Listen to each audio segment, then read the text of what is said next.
श्री शारदायै नमः। कल कहाँ तक हुआ था? शिष्टपदम स्पष्टार्थम। इस स्पष्टार्थम का जो स्पष्ट हो गया है या नहीं? हाँ, स्पष्टार्थम था वो स्पष्ट हो गया, ऐसे ही बचा है? हो गया? क्या स्पष्ट हो गया? यहाँ शिष्टपदम। देखिए, एक आपको बताए थे हम कि क्या बताए थे? हेतु घटक विशेषणा नाम हेतु घटक, वो तो लक्षण घटक, व्यभिचारादि दोषवारकत्वेन सार्थक्यम। ठीक है, तो स्पष्टार्थम क्यों कहे कि कोई व्यभिचार आदि का वारक नहीं है? ठीक है, तो व्यर्थ हो गया। जब ये शिष्ट पद क्या है, यहाँ कोई भी व्यभिचार इत्यादि व्यभिचार आदि दोष का वारक नहीं है। ठीक है, इसीलिए स्पष्टार्थ है। अब कोई बोलेगा कि यदि हेतु घटक विशेषणानां व्यभिचारादि वारकत्वेनैव सार्थक्यम, अस्य तो सार्थक्यम नास्ति। किमर्थं सार्थक्यम नास्ति? व्यभिचारादि दोष वारकत्वमेव शिष्टपदस्य नास्ति चेत् व्यर्थम, तो बोलेंगे इष्टापत्ति, व्यर्थ ही हो। लेकिन इतना बताना चाह रहे हैं हम, स्पष्टार्थ मतलब ये इष्टापत्ति। ठीक है, तुम व्यर्थ बोले तो व्यर्थ ही है, नहीं भी तो तब भी निकलेगा यही कि क्या था, अलौकिक अविगित शिष्टाचार। ठीक है, अलौकिक अविगित जो आचार है वो शिष्टाचारी है। समझ गए? ऐसा ऐसे जो आचार है वो शिष्ट लोग ही करेंगे, यही स्पष्टार्थक है। अब इसमें एक ये दूसरा जो लिखा है, नकुर्या निष्फलम कर्मण इति जलताड़नादेः अपि निषिद्धत्वादिति, इसमें ये बोल सकते हैं कोई लोग, स्पष्टार्थम मास्तु। ठीक है, शिष्टपदम स्पष्टार्थम मास्तु, तो किमर्थम? तो बोलेंगे जलताड़न आदि जो निषिद्ध कर्म है वो शिष्ट लोग नहीं करते हैं। ठीक है, गंगा जी में जाके ऐसे ही, आज तो क्या एकादशी है ना, हाँ, तो वहाँ जाके ऐसे ही नहीं करते, स्नान करते, अपना कोई बंधन संध्या करते आते हैं। तो शिष्ट लोग क्या नहीं करते कि वृथा चेष्टा नहीं करते हैं। ठीक है, तो और अलौकिक अविगित शिष्टा, अलौकिक अविगित आचार विषयत्वम है ना, अलौकिक अविगित शिष्ट नहीं कहेंगे, अलौकिक अविगित आचार विषयत्वम कहेंगे। केवल अलौकिक अविगित आचार विषयत्वम कहने पर जलताड़न आदि जो निषिद्ध कर्म है, जलताड़न करने से पाप होता है। ठीक है, इसलिए वो अलौकिक हो गया। तो अलौकिक और अविगित, किसी ने निंदा भी नहीं किया है इस अभिप्राय से। ठीक है, पूर्व पक्ष का अभिप्राय समझो कि अलौकिक भी है, पाप होता है, और अभिगित निंदित भी नहीं है। अलौकिक अविगित आचार विषय तो कौन है? जलताड़न में भी है, लेकिन वहाँ क्या नहीं है?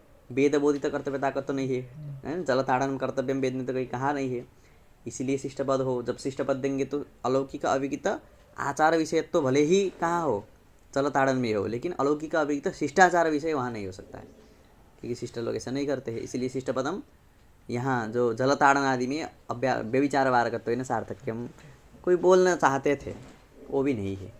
ठीक है, इसलिए नकुरियान निष्फलम कर्म, ये जो वाक्य है, ठीक है, वृद्ध वाक्य अथवा कोई कहीं शास्त्र वाक्य हो, ये वाक्य से क्या द्योतित हो रहा है कि जलताड़नादेहि अभी निषिद्धत्वा, जलताड़न भी निषिद्ध है। जब निषिद्ध हो गया तो विगित हो गया या अविगित हो गया? जो निषिद्ध कर्म है वो निंदित होते हैं या अनिंदित होते हैं? विगित हो गया। तो अविगित ये पद से ही जलताड़न आदि का भी व्यभिचार, जलताड़न को लेकर जो व्यभिचार प्राप्त था वो अविगित पद से ही वारण हो रहा है। तो शिष्टपदम पुनः व्यर्थम, व्यर्थम सत स्पष्टार्थम। ठीक है, ये हो गया ना, नकुरेण सुमन इति जलाने निश्चित, ये हो गया। अब ये तर्कन्ते प्रतिपाद्यन्ते तो सब हो गया है ना, ये सब हो गया। कहाँ तक हुआ है? अब यहाँ आगे, अब आज से शुरू होगा तर्क संग्रह। देखिए अब क्या आया है कि द्रव्य गुण कर्म सामान्य विशेष समवाया भावाः सप्त पदार्थाः। ठीक है, ये जो न्याय वैशेषिक दर्शन, 7 पदार्थ कहाँ है? तो वैशेषिक दर्शन में ही 7 पदार्थ है। ठीक है, और न्याय दर्शन में कितने पदार्थ है? 16 पदार्थ है। लेकिन बाद में जाके न्याय और वैशेषिक को एक जगह रखे, मतलब दोनों को सिद्धांत को, जहाँ भी भेद है वहाँ तो अलग अलग है ही, लेकिन जहाँ साम्य हो सकता है दोनों का, जहाँ एक रूपता हो सकता है वहाँ एक रूपता किए है। इसलिए न्याय दर्शन और वैशेषिक दर्शन मिलके क्या हो गया? न्याय वैशेषिक दर्शन हो गया। वही न्याय वैशेषिक दर्शन का एक प्रारूप यहाँ भी देखने के लिए मिलता है। कहाँ? तर्क संग्रह में। यहाँ जब पदार्थ गिनाएंगे तो सप्त पदार्थाः बोलेंगे। ठीक है, 7 पदार्थ बोलेंगे। एक किसके अनुरूप है? वैशेषिक दर्शन के अनुरूप। और जब प्रमाण गिनाएंगे तब कितने गिनाएंगे? तत्कारणमपि चतुर्विधम प्रत्यक्ष, क्या है? हाँ, प्रत्यक्षानुमानोपमान शब्द भेदा। तो 4 प्रमाण कहेंगे। वो 4 प्रमाण किसके अनुरूप है? वैशेषिक तो 2 ही प्रमाण मानते हैं, ठीक है। और हाँ, नैयायिक 4 प्रमाण मानते हैं। इसलिए प्रमाण है नैयायिक के अनुरूप, मतलब न्याय दर्शन के अनुरूप, और पदार्थ है वैशेषिक दर्शन के अनुरूप। इसलिए इसको मिला के क्या बोलेंगे? न्याय वैशेषिक दर्शन, ठीक है। हो गया ना। अब देखो 7 पदार्थ है, द्रव्य गुण कर्म सामान्य विशेष समवाय अभाव सप्त पदार्थ। अब देखिए क्या है, शास्त्र में एक उद्देश्य प्रकरण रहता है, उसके बाद लक्षण प्रकरण रहता है, ठीक है। त्रिविधाचार से शास्त्र से प्रवृत्ति ही ऐसे करके जो न्याय भाष्य है वहाँ लिखा है, जो पदकृत्य में मिलता है ना, वो वहीं का है, न्याय भाष्य में है, प्रारंभ में ही है। उद्देश्य लक्षण परीक्षा से शास्त्र चलता है, ठीक है। सबसे पहले उद्देश्य मतलब नाम बताना, केवल नाम, क्या क्या बताने जा रहे हैं केवल बता देना, विषय वस्तु ये है। उसके बाद क्या करेंगे? उसका लक्षण करेंगे, और लक्षण करने के बाद ये लक्षण निर्दुष्ट है या नहीं, परीक्षा करेंगे। यहाँ भी केवल जैसे कि सप्त जो अभाव तक जाएगा ना, अभाव त्रिविधा, यहाँ तक जो ग्रंथ जाएगा आगे, वो केवल उद्देश्य प्रकरण है। यहाँ कुछ समझना नहीं है, क्या है द्रव्य, क्या है गुण, क्या है कर्म, कोई जरूरत नहीं, ठीक है। इसको मूल अभिप्राय से जाएंगे तो द्रव्य गुण कर्म सामान्य विशेष समय अभाव सब, ये क्या हो गए? 7 पदार्थ हो गए। फिर 7 पदार्थ मतलब जो प्रथम पदार्थ है द्रव्य पदार्थ, वो कितने प्रकार, मतलब इसमें केवल भेद ज्ञान करना है, ठीक है। ये कितने प्रकार के है, ये कितने प्रकार के है, क्या है नहीं जानना है, समझ गए। ये उद्देश्य प्रकरण होता है, ये इसके कहीं कहीं पुस्तक में लिखा होता है उद्देश्य प्रकरण करके। यहाँ क्या है, टीका जब हम पढ़ेंगे तो टीका में तो इतना ही नहीं रहेगा, इसलिए टीका से विस्तृत करेंगे, ठीक है। 7 पदार्थ है, इतना अभी क्या है, द्रव्य गुण कर्म सामान्य विशेष समवाय अभाव 7 पदार्थ है, इतना ही। अब इसके बाद टीका पढ़ के हम सब करेंगे। अब देखिए, पदार्थान विभजते द्रव्येति, पदार्थों का विभाग कर रहे, द्रव्य गुण कर्म इत्यादि से, ठीक। अब पदस्यार्थ पदार्थः इति व्युत्पत्त्या अविधेयत्वं पदार्थ सामान्य लक्षणं लभ्यते। वो ना, वो दरवाजा लगा दो, आवाज़ ज़्यादा।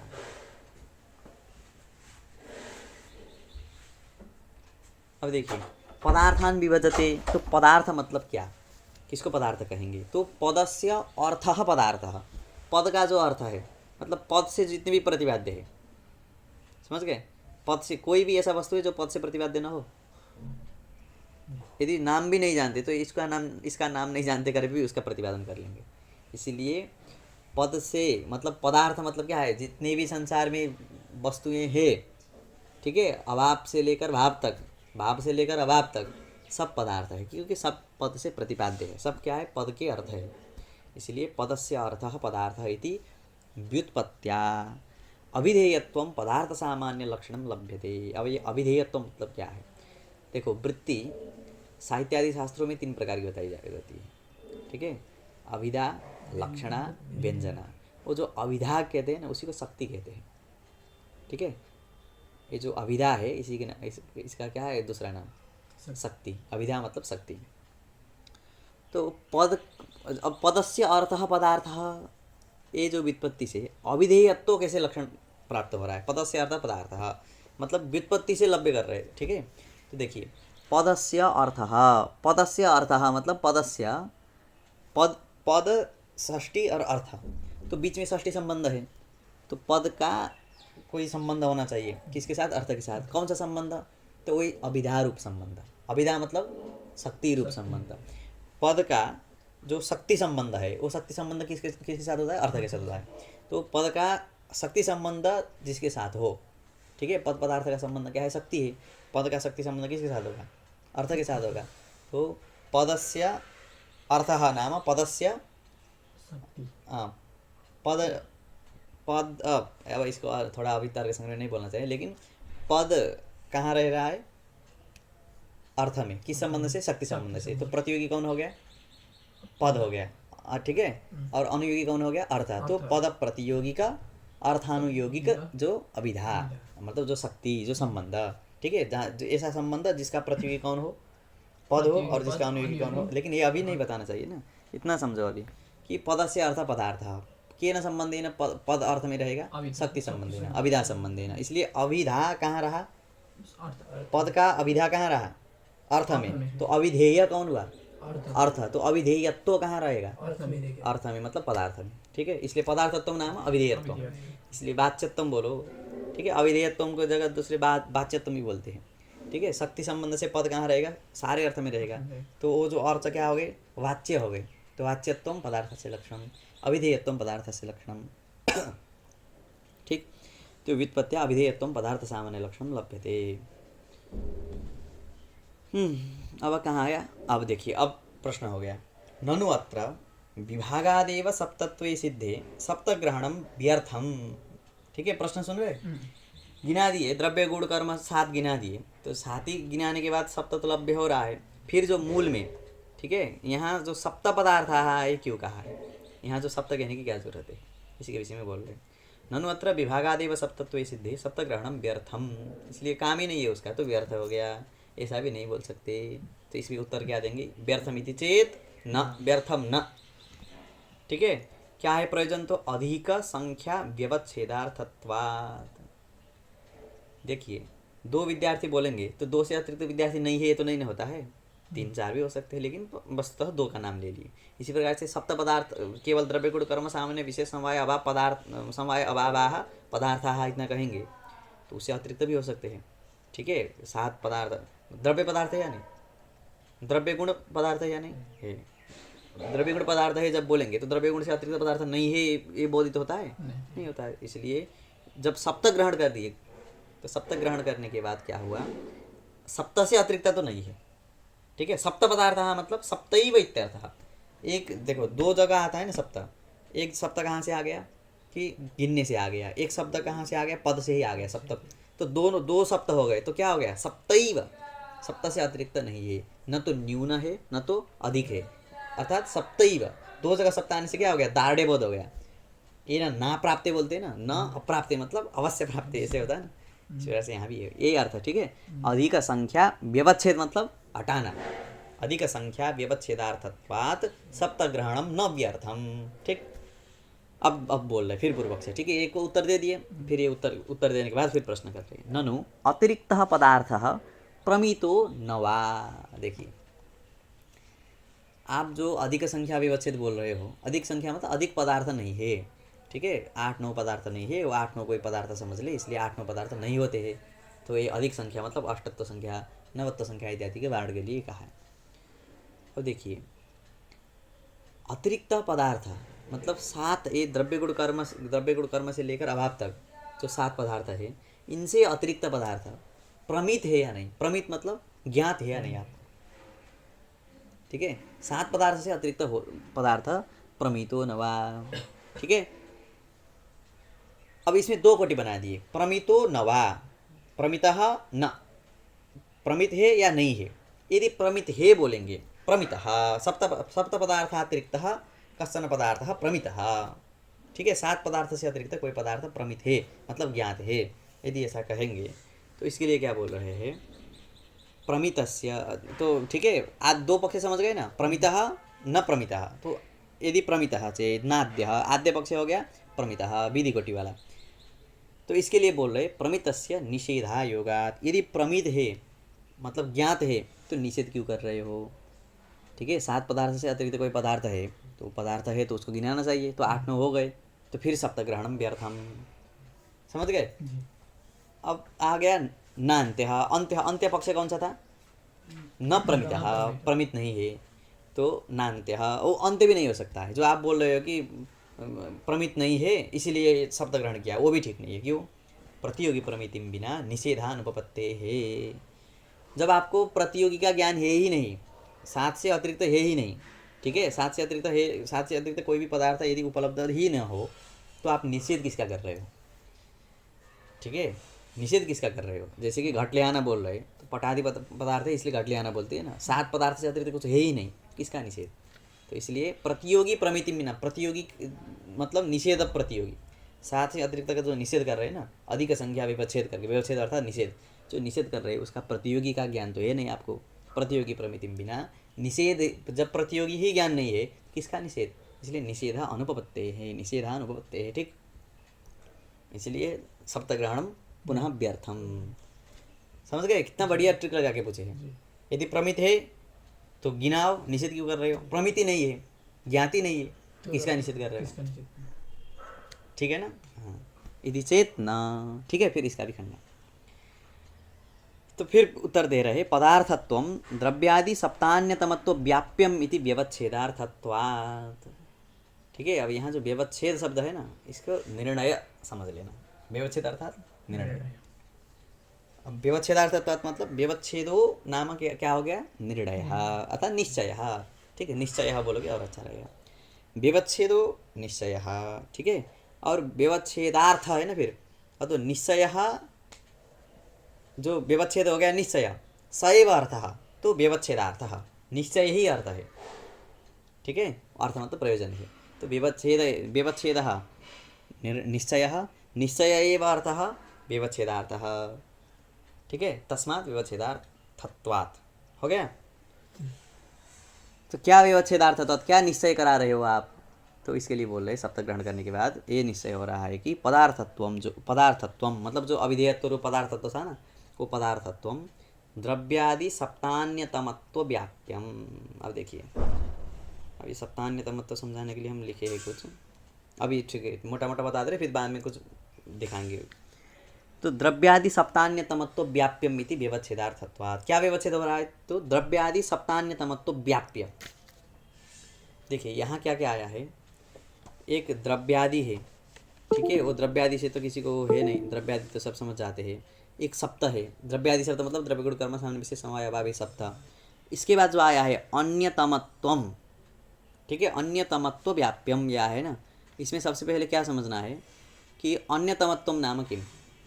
ठीक है, अन्यतमत्वम नाम किम ये समझना है। तो अन्यतमत्व किसको कहते हैं? तो अन्यतमत्वम नाम तद भिन्न भिन्नत्वम। ठीक है, अन्यतमत्व मतलब देखिए अन्यतमत्व कहते हैं तद भिन्न भिन्नत्व को। देखिए उधर से बता दे रहे, ठीक है।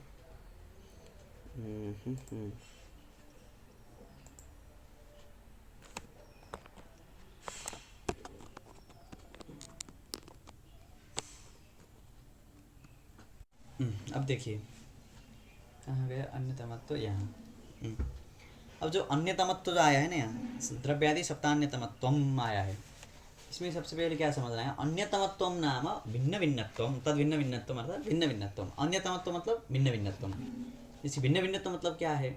तो देखिए आपका जो भेद है, जैसे कि द्रव्यान्यतमत्वम कहना हो तो द्रव्य भिन्न भिन्नत्वम। ठीक, और सबसे पहले घट से समझते। घटान्यतमत्वम नाम घट भिन्न भिन्नत्वम। घट से भिन्न कौन है? पटादि, घटातिरिक्त सब।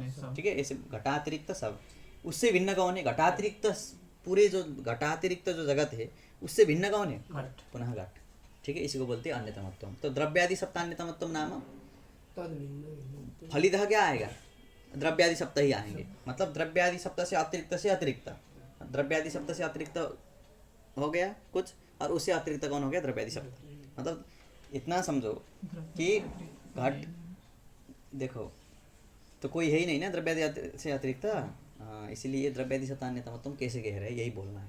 ठीक है, घटान्यतमत्व मिल जाएगा, घट से अन्य, घटातिरिक्त पटादि, लेकिन द्रव्यादि सप्त से अतिरिक्त मिलेगा? नहीं मिलेगा। लेकिन यहाँ ग्रंथकार क्या लिख रहे हैं? पदार्थत्वम द्रव्यादि सप्तान्यतमत्व व्याप्यम इति व्यवच्छेदार्थत्वात्, ये लिख रहे हैं। ठीक है, तो इसको कैसे घटाना है अभी समझो। अब स्थूल रूप से क्या समझो कि पदार्थत्वम व्याप्यम। ठीक है, पदार्थत्वम व्याप्यम, कस्य व्याप्यम? तो पदार्थत्वम द्रव्यादि सप्तान्यतमत्व व्याप्यम। ठीक, द्रव्यादि सप्तान्यतमत्व व्याप्यम पदार्थत्वम, ये समझना है। द्रव्यादि सप्तान्यतमत्वम मतलब क्या? अंततः क्या फलित हुआ? द्रव्यादि सप्त पदार्थ। द्रव्यादि सप्त भिन्न भिन्नत्व ही हो गया, मतलब द्रव्यादि सप्त पदार्थ में आ गया द्रव्यादि सप्तान्यतमत्वम। और पदार्थत्वम कुत्र अस्ति? पदार्थे अस्ति। तो व्याप्य व्यापक क्या है इसको देखेंगे। तो व्याप्य मतलब जो कम जगह रहता है ना, जैसे कि सबसे सरल क्या है? बन्नी और धूम को लेकर। धूम, बन्नी और धूम में यत्र यत्र धूमः तत्र तत्र बन्नी। यहाँ जो यत्र यत्र तत्र तत्र करते समय में जिसको यत्र यत पद से ले सकते हैं, जैसे कि यत्र यत्र धूमः तत्र तत्र बन्नी, यहाँ यत पद से धूम को ले सकते हैं, ले सकते हैं ना। जहाँ जहाँ धुआं है वहाँ वहाँ बन्नी है ही। लेकिन यत्र यत्र बन्नी ही तत्र तत्र धूमः, ऐसा हो सकता है? बन्नी कुत्र अस्ति? हीटर मध्ये तप्तायगोलके अपि अस्ति, परंतु तत्र धूमः नास्ति। अतः यत् पद से किसको नहीं ले सकते? बन्नी को नहीं ले सकते। इसलिए जो यत्र यत्र तत्र तत्र करते समय जिसको यत् पद से ले सकते हैं वही व्याप्य है अभी के समय में। ठीक, इतना ही समझो। तो यत् पद से किसको लेना है कि यत् पद से लेना है किसका, जैसे कि यत् पद से किसको लेंगे? व्याप्य को लेंगे। तो यहाँ क्या लिख रहे ग्रंथकार? पदार्थत्वम द्रव्यादि सप्तान्यतमत्व व्याप्यम। पदार्थत्वम व्याप्यम, किसको व्याप्य बना रहे? पदार्थत्व को। तो यत् पद से किसको लेंगे? पदार्थत्व को लेंगे। तो यत्र यत्र पदार्थत्वम, ठीक, तत्र तत्र द्रव्यादि सप्तान्यतमत्वम। ठीक है, पदार्थत्वम यत्र यत्र तत्र तत्र द्रव्यादि सप्तान्यतमत्वम, ऐसी जो व्याप्ति है, जहाँ जहाँ धुआं हो वहाँ वहाँ बन्नी रहती है, ऐसी जो एक संबंध है बन्नी और धूम का जो एक नियत संबंध है उसी को व्याप्ति नहीं कहते हैं। तो यही व्याप्ति लाभ करना है हमको भी कि यत्र यत्र पदार्थत्वम तत्र तत्र द्रव्यादि सप्तान्यतमत्वम। अब कोई बोलेगा क्यों, ये बोलने से क्या होगा, फायदा क्या होगा? देखो, मीमांसक लोग, अन्य लोग शक्ति को अतिरिक्त पदार्थ मानते हैं, तो शक्ति में वो लोग क्या मानते हैं? पदार्थत्व मानते हैं। तो हमारे पास क्या है? पदार्थत्व। जैसे कि बन्नी, पर्वत में धूम दिखाई गया, ठीक है, पर्वत में धूम देखने के बाद हम क्या अनुमान कर लेते हैं? बन्नी मान अनुमान कर लेते हैं। ठीक है, पर्वत अनुमान हो जाता है। इसी प्रकार से क्यों? क्योंकि व्याप्य दर्शन हो गया। यहाँ भी शक्ति में वो लोग क्या मानते हैं? पदार्थत्व मानते हैं। शक्ति को पदार्थ मानते हैं, मतलब शक्ति में पदार्थत्व मानते हैं। तब शक्ति में पदार्थत्व वो लोग स्वीकार करते हैं, तो व्याप्य दर्शन हो गया। पदार्थत्व व्याप्यम कस्य? द्रव्यादि सप्तान्यतमत्वस्य। अतः शक्तौ यदि पदार्थत्वम् अस्ति चेत् तत्र व्यापकं द्रव्यादि सप्तान्यतमत्वमपि अस्ति। मतलब द्रव्यादि सप्त भिन्न भिन्नत्व, मतलब द्रव्यादि सप्त से अतिरिक्त यही नहीं, वो द्रव्यादि सप्त ही है। ठीक है, ये लाभ हो रहा है। और कोई सादृश्य को अतिरिक्त मानते पदार्थ, तो उनमें पदार्थत्व तो है ही, वही स्वीकार करते हैं। तो हम लोग को भी पदार्थ दर्शन हो गया, व्याप्य दर्शन हो गया। तो व्याप्य दर्शनात् व्यापकस्य ज्ञानं भवति। व्यापकस्य नाम पदार्थत्वं यत्र यत्र तत्र द्रव्यादि सप्त, मतलब द्रव्य गुण कर्म सामान्य विशेष समवाय अभाव, इनसे इन मध्य में कोई न कुछ है ही, इससे अतिरिक्त नहीं है। ये करने से क्या हो गया? अधिक संख्या का व्यवच्छेद भी हो गया। और समझ गए, ये बढ़िया, ये व्याप्ति लाभ, ये ज्ञान कराने के लिए। ठीक है, यही लिख रहे हैं। पदार्थत्वं द्रव्यादि सप्तान्यतमत्व व्याप्यमिति व्यवच्छेदार्थकत्वात् या व्यवच्छेदार्थकत्वात् देखिए। ठीक है, व्यवच्छेदः ही अर्थ है, मतलब प्रयोजन है किसका? ये शब्द ग्रहण का। ठीक, अब देखिए, अब ये प्रश्न आ गया कि अभी स्क्रीन में नहीं दिख रहा है ना, ठीक है, जो भी हो। अब ये प्रश्न हो गया कि घटान्यतमत्वं तो घट भिन्न भिन्नत्वं घट भिन्नः पटः। ठीक है, जैसे घट भिन्नः पटः तद भिन्नत्वं पुनः कुत्र अस्ति? घटे एव अस्ति। तो घटान्यतमत्वं तो घट गया, लेकिन द्रव्यादि सप्तान्यतमत्वं कैसे घटेगा? द्रव्यादि सप्त से अतिरिक्त कोई हो तब ना द्रव्यादि सप्त भिन्न और फिर उससे भिन्न द्रव्यादि सप्त हो जाएंगे। आप तो ऐसे ही घटा दिए, समझ गए? इसके लिए प्रश्न कर रहे हैं कि ये तो अप्रसिद्ध हो गया, तो क्या करेंगे? ये जो द्रव्यादि सप्तान्यतमत्व है इसको हम थोड़ा सा अलग ढंग से बताएंगे। अन्यतमत्व नाम भिन्न भिन्नत्व, ये तो स्पष्ट है, इसमें कोई विवाद नहीं है। सप्तान्यतमत्व सप्त भिन्न भिन्नत्व ये सब स्पष्ट है। ठीक है, लेकिन अब हम क्या कहेंगे? इसको थोड़ा सा अलग ढंग से कहेंगे। ठीक है, देखो, एक पट को बोलना हो, पट क्या है? घट भेद पट में है या नहीं? घट भेद पट में है, तो घट भेदवान पटः बोल सकते हैं। दूसरे तरीके से बोलना हो, ये घट भेदवान मतलब ये तो क्या ये अभाव बोल दिए हम। ठीक है, कौन सा अभाव बोल दिए? अत्यंत अभाव बोल दिए। और इसको अलग अभाव से बोलना हो, जैसे कि, और दूसरा क्या? अन्योन्य भाव। अन्योन्य भाव से बोलना हो तो क्या बोल देंगे? हाँ, घटः भेदवान पटः बोलेंगे तो अत्यंत भाव हो रहा है। घटस्य भेदः घटभेदः तदवान। ठीक है, घट भेदवान, ठीक हो गया। देखो, मतलब घट भेदवान मतलब घट भेदवान ही हो गया ना। और दूसरा क्या बोलेंगे? ये घट भेद मतलब अन्योन्य भाव। ठीक है, हम अत्यंत भाव बोल रहे थे ना, अन्योन्य भाव भी है। दूसरा क्या बोलेंगे? घट भिन्नम पटः भी बोल सकते हैं, समझ गए? घट भेदवान पटः घट भिन्नम पटः। ठीक, पटः घट भिन्नः ये भी बोल सकते हैं। इसलिए दोनों तरीके से बोल सकते हैं, यही यहाँ शैली अपना है। अब क्या बोल रहे हैं कि द्रव्यादि सप्तान्यतमत्वम न तो द्रव्यादि सप्त भिन्न भिन्नत्वम अपितु द्रव्यादि जो भेद सप्त का भाववत्वम। यहाँ ठीक है, समझ गए? द्रव्यादि सप्तान्यतमत्वम, ये जो अन्यतमत्व है द्रव्यादि सप्तान्यतमत्व, इसको ये किम रूप नहीं है, द्रव्यादि सप्त भिन्न भिन्नत्व रूप नहीं है, कुछ अलग है। क्या अलग है? तो द्रव्यादि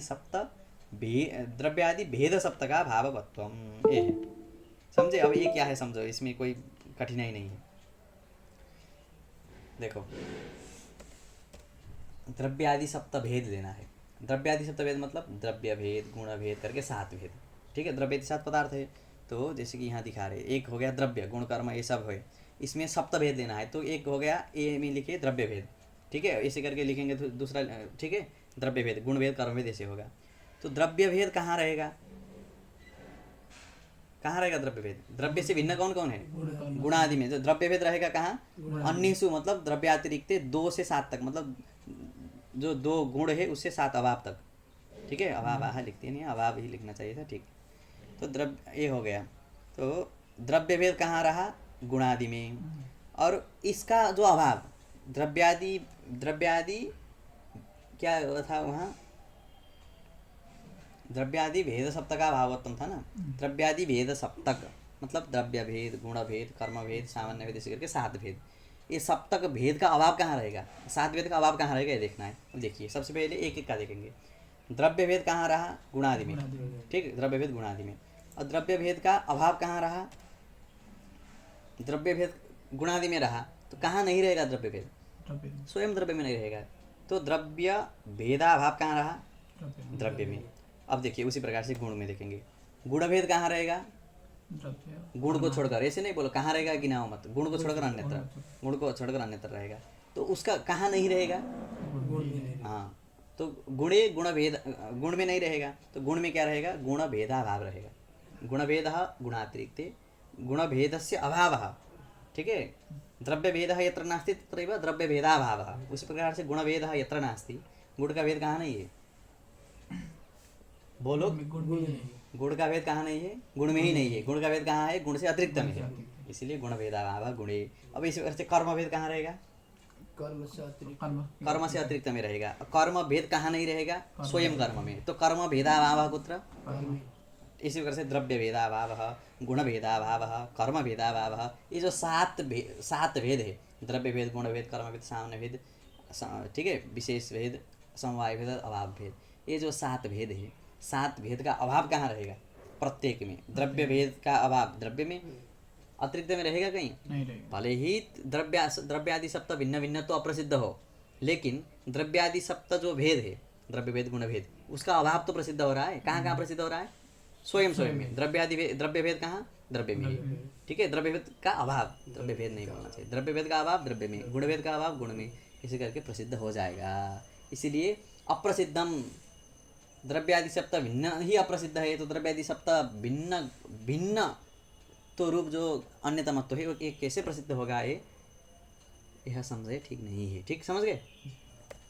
अब देखो, क्या है, ग्रंथ कहाँ है? अब यहाँ एक बार देख लो। अब ये जो द्रव्यादि सप्तान्यतमत्व है ना, ये ग्रंथ बाद में पढ़ लेंगे, अभी ये थोड़ा सा देख लेना कि द्रव्यादि जो सप्तान्यतमत्व है, ये द्रव्यादि भेद सप्त का भाव, तो ये अर्थ कहाँ से आ गए? थोड़ा इसे कुछ बता दें, उसके बाद ग्रंथ करेंगे। ठीक है, ये देखो, घट भेद कुत्र अस्ति? पटे अस्ति। ठीक है, एक में लिखा है घट भेद पटे, 2 में क्या है? घट भिन्न पटः। तो भेद कहाँ रहा है? भिन्न में रहा है। घट से भिन्न पट है, वही पट में क्या रहा है? घट का भेद रह रहा है। तो भेद धर्म है और भिन्न क्या है? धर्मी है। भिन्न, घट भिन्न रूप जो पट है, घट भिन्न जो पट है, उसमें एक धर्म रह रहा है, क्या? घट भेद। ठीक है, तो भिन्न में रहने वाला धर्म को क्या कहेंगे? भेद कहेंगे। तो भिन्नत्वम नाम भेद। भिन्नत्वम नाम भिन्न, भाव प्रत्यय किया है, तो भाव प्रत्यय किया है तो प्रकृतिजन्य बोधे प्रकार भाव, जो क्या भाविन प्रकार बन रहा है उसमें, भिन्न में भेद प्रकार बन रहा है। तो भिन्नत्वम नाम भेद स्पष्ट हो जाएगा। भिन्न वृत्ति, जैसे कि पृथ्वी में क्या है? गंध है, तो पृथ्वीत्वम नाम गंधवत्वम नाम गंधः। उसी प्रकार से भिन्नत्वम नाम भिन्ने वृत्ति कश्चन धर्मः। ठीक है, भिन्ने वृत्ति कश्चन धर्मः भेदः, अतः भिन्नत्वम नाम भेदः। स्पष्ट हो गया? अब देखो, द्रव्यादि, अब पहले क्या था? द्रव्यादि सप्त भिन्न भिन्नत्वम था, ठीक है, द्रव्यादि, ये द्रव्यादि नहीं लिखे, सप्त भिन्न भिन्नत्वम सप्तान्यतमत्वम। इसका अलग तरीके से व्याख्या क्या हो गया, सप्त भेद, ये जो भिन्न में रहने वाला धर्म क्या है, भेद है। ठीक है, भिन्न में रहने वाला जो धर्म भेद है उसका अभाव बोलेंगे तो फिर ये सप्त भिन्न भिन्नत्व में ही परिवर्तित हो जाएगा। देखिए जैसे कि जैसे कि घट, यहाँ सप्त की जगह घट लेके देखते हैं। ठीक है, घट भिन्न कौन हो गया, पट। ठीक है, घटातिरिक्त बोलो, घट भिन्न कौन हो गया, घटातिरिक्त। और उससे भिन्न कौन हो गया, घट। अब देखो घट का भेद कहाँ रहेगा, घट भेद कुत्र, घटातिरिक्त, तदभाव कुत्र, घटे। तो सप्त, तब घट भेदा भाववत्वम बोलो अथवा घट भिन्न भिन्नत्वम बोलो, बात एक ही है। तो यहाँ जो सप्तान्यतमत्वम कुछ अलग लिया है ऐसी बात नहीं। ठीक है, तद भिन्न भिन्नत्वम बोलो अथवा तद भेदा भाववत्वम। ठीक है, तद भिन्न भिन्नत्वम तद भेदा भाववत्वम च एकमेव। स्पष्ट हो गया, स्पष्ट हो गया। अब देखिए, अब वो ग्रंथ एक बार फटफट कर लेंगे, उसके बाद समाप्ति। ठीक है, अब कहाँ गया द्रव्यादि, अप्रसिद्धत्वात् सप्तान्यतमत्वम्। अच्छा ये तो नीचे आ गया ना। हाँ, अब देखिए कहाँ से, ननु सप्तान्यतमत्वम सप्त भिन्न भिन्नत्वम, सप्तान्यतमत्वम नाम सप्त भिन्न भिन्नत्वम। स्पष्ट हो गया ना, इति वक्तव्यम, यही बोलना चाहिए आपको। जब ऐसा बोलेंगे, एवं च सप्त भिन्न से अप्रसिद्ध्या, सप्त भिन्न द्रव्यादि साथ से भिन्न कुछ है ही नहीं, तो सप्त भिन्न से अप्रसिद्ध्या कथम सप्तान्यतमत्व व्याप्यम। ठीक है, आप व्याप्ति कैसे बता रहे हैं, यत्र यत्र पदार्थत्वम तत्र तत्र द्रव्यादि सप्तान्यतमत्वम। तत्र तत्र होने के लिए पहले वो प्रसिद्ध तो होना चाहिए, सप्तान्यतमत्व ही प्रसिद्ध नहीं है। क्यों, सप्त भेदस्य सप्त भिन्न से अप्रसिद्ध, सप्त भेद यद्यपि प्रसिद्ध। ठीक है, सप्त मतलब प्रत्येक का भेद यद्यपि प्रसिद्ध है, लेकिन प्रत्येक से भिन्न, द्रव्यादि सप्त से भिन्न तो कुछ है ही नहीं। समझ गए, तो सप्तान्यतमत्व कथम सप्तान्यतमत्व व्याप्यम इति निश्चय, व्याप्ति निश्चय कहाँ गया, एवं च सप्त भिन्न से अप्रसिद्ध्या कथम सप्तान्यतमत्व व्याप्ति निश्चय। कुछ पाठ भेद लग रहा है ना हमको, वही तो पाठ भेद लग रहा है। जो भी हो, सप्तान्यतमत्व व्याप्ति निश्चय, कथम सप्तान्यतमत्व व्याप्ति निश्चय। सप्तान्यतमत्व घटित जो व्याप्ति है, ठीक है, वो संबंध है, सप्तान्यतमत्व का जो संबंध है वो संबंध क्या है, व्याप्ति है, व्याप्ति संबंध है, वो व्याप्ति निश्चय कैसे हो पाएगा। क्यों, सप्त भिन्न से अप्रसिद्ध्या। तो बोलेंगे इति चेत न इदमपि न वक्तव्यम। क्यों, तो द्रव्यादि सप्तान्यतमत्वम नाम द्रव्यादि भेद सप्तका भाववत्वम। स्पष्ट हो गया ना पूर्व में, सप्त भेद तद भिन्न भिन्नत्वम अथवा तद भिन्न भिन्नत्वम यदि नहीं घट रहा है तो कैसे हम ले जाएंगे अन्यतमत्व को, तद भेदा भाववत्व ले जाएंगे। ठीक, द्रव्यादि सप्त भिन्न भिन्नत्वम यद्यपि अप्रसिद्धम तथापि द्रव्यादि सप्त भेद मतलब सप्त का भेद, 7 भेद को लेना इसलिए क आया है। द्रव्यादि सप्त का भेदा भाववत्वम तो प्रसिद्धम, अतः व्याप्ति निश्चय भवति। द्रव्यादि सप्तान्यतमत्वम नाम द्रव्यादि भेद सप्तका भाववत्वम अतः दोष विरहात।